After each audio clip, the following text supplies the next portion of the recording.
नमस्कार। हम जनार्दन सिंह देवरिया जनपद से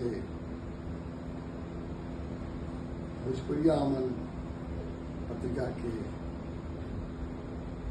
और भोजपुरी राज संदेश समाचार पत्र के प्रधान संपादक रुआ सबके सामने आज स्वतंत्रता दिवस के पूर्व संध्या पर अपने विचार हम दिए चाहते हैं। सबके हम नमस्कार करता नहीं, प्रणाम करता नहीं। जय हिंद, जय भारत, जय भोजपुरी संसार। आज सारा देश और देश के साथ कुछ और देश में जो भी भारतीय लोग बाहर देश के लोग दूसरों देश में भी तिरंगा झंडा के काल धूम मचल बा। पहले ही से चल रही बा तैयारी। काल जौन बा आज़ादी के झंडा लोग नियमित रूप से पूरा देश में फहराई। हर घर, हर परिवार, हर संस्थान, विद्यालय, सरकारी प्रतिष्ठान में मैंने सब जगह भारत में काल झंडा पहरा देने के बाद लोग बढ़िया भाषण दिए, बढ़िया याद दिलाई, बढ़िया बात कही। देश में सरकार भी बहुत सारा कार्यक्रम करके बन व्यवस्था। माननीय प्रधानमंत्री जी लाल किला से संबोधित करीले। हम अपन कुछ बात कहल चाहते हैं।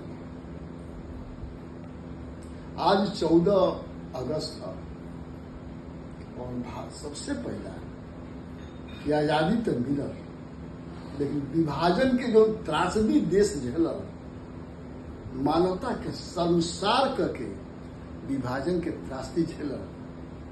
वो विभाजन के त्रासदी में चाहे कोनो धर्म मजहब के लोग होके अगर दिवंगत भूल को शिकार हो गई, वो सबके हम श्रद्धांजलि देता है, श्रद्धा सुमन अर्पित करता है। लेकिन वो विभाजन के त्रासदी के जे अगुआ रहे, जे संवाहक रहे, जेकरा वजह से विभाजन के त्रासदी भइल, उनके बहुत बड़ा भूल है कि मानवता के साथ है, देश के साथ है। आज आजादी का 78वां साल हमन का मार रहल बन जा। देश में संविधान बनल। संविधान जौन बनल, संविधान में भारत के दार्शनिक लोग के, विचारक लोग के आपन कोनो दर्शन ना रहे। संविधान बनल अमेरिका के पूंजीवाद और रूस के साम्यवाद दोनों दर्शन के मिला के मिश्रित व्यवस्था पर आधारित भारत के संविधान बा। और भारत के संविधान की विशालता पूरा संसार में लोग नाम लेला। हम वो संविधान के महानता के नमन करता नहीं।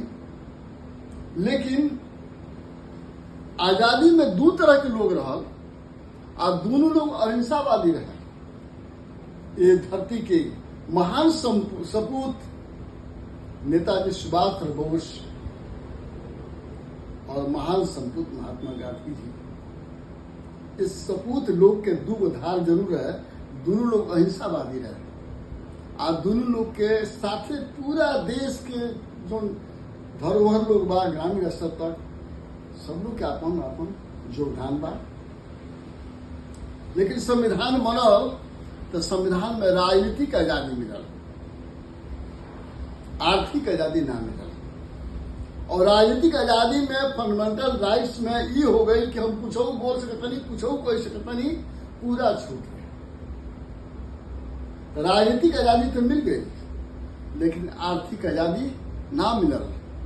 आर्थिक आजादी मिली तो कृषि के उद्योग के दर्जा मिली, रोटी के गारंटी मिली।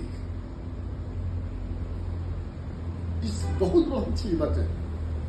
आर्थिक आजादी ना मिलल देश के, एक है राजनीतिक आजादी जो मिलल, वो देश खातिर पुनः बैक हो गई बा। जौना अंग्रेज के हम भागा के, हटा के, कुर्बानी दे के देश से विदा कर देली, वही अंग्रेजियत के देश पर फिर थोप दिले बानी। गांधी जी कहत रहे कि देश से अंग्रेजियत चल जा, अंग्रेज रहस। अब पंडित जवाहरलाल नेहरू जी के विचार रहे कि देश में अंग्रेज चल जा, अंग्रेजियत रहे। आज देश में अंग्रेजियत सवार बा, घर घर में फूट डालो, राज करा, धोखा द, छल कपट कर, शोषण कर, यह अंग्रेजियत के पॉलिसी बा।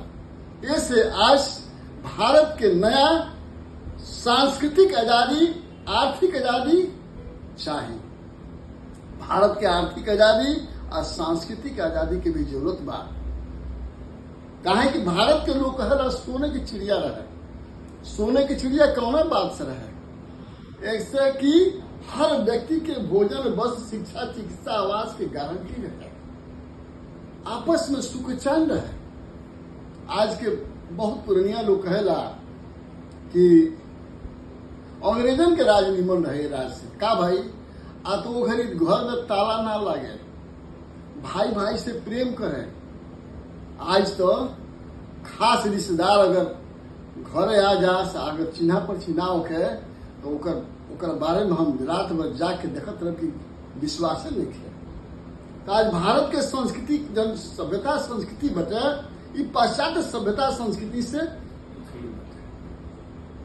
जितना शिक्षण संस्थान में विश्वविद्यालय से लेकर के एकेडमिक स्तर तक, प्राइमरी स्तर तक टोटल अंग्रेजियत पर चल रहा बा। हमन के मातृभाषा के सवाल बा, भोजपुरी भाषा के, भोजपुरी भाषा हमनी के मातृभाषा हो, एहू के आजादी चाहिए। सरकार एकर भी आजादी लिखे देती। ऐसे हम जितना लोग शहीद भइले देश में, जितना लोग कुर्बानी दिहल, जाने अनजाने, प्रत्यक्ष अपरोक्ष रूप से लोग आजादी में आहुति दिहल, वो सबके हम नमन करतानी, वंदन करतानी। और देश में आर्थिक आजादी के वो नया प्रश्न मांग करतानी कि देश में आर्थिक आजादी आवे के चाहिए। आज के विचारक लोग के, चिंतक लोग के, बुद्धिजीवी लोगन के और संविधान निर्माता में सहयोगी लोग के, संविधान के व्याख्या करे वाले लोग के आर्थिक आजादी के बात करे के चाहिए कि भारत के संविधान में धर्म के सही व्याख्या नहीं है और आरक्षण के सही व्याख्या नहीं है। आज भारत के संविधान के दुई गो चीज बा, धर्म, आरक्षण। आज धर्म, आरक्षण दोनों भारत के निगल रहा बा, सुरसा दानों के मुंह में भारत जा रहा बा अशांति की तरफ। ऐसे संविधान के पुनर्समीक्षा होनी चाहिए नैतिक में, और नैतिकता बेस होती है। राजनीति में नैतिकता के महत्व खत्म हो गई बा, मानव मूल्य के अवमूल्यन हो गई बा। कौना बात के आजादी? हमने के जान, माल, इज्जत के रक्षा की कहीं कोनो गारंटी नहीं है। कौना बात के आजादी? पढ़े के गरीब के बच्चा सरकारी स्कूल में पढ़ी, अमीर के बच्चा एकेडमी में पढ़ी, कौना बात के आजादी? कौन बात के आजादी? हम आजादी के वो तरह की लड़ाई, वो तरह की लड़ाई, और सत्ता में जो नौ तरह के लोग, नौका तरह के लोग जो आ गए आजादी के दीवाना बन के सत्ता में, वो सुरसा बन गई, भोगी बन गई, सत्ता के दलाल बन गई। भारत के आज अशांति, भुखमरी के कगार पर लेके चल गई। ऐसे भारत के आर्थिक आजादी और सांस्कृतिक आजादी, और बाद राजनीतिक आजादी। राजनीतिक आजादी में भी राजनीति में नैतिकवान आदमी चाहिए, चरित्रवान आदमी चाहिए, और राजनीति में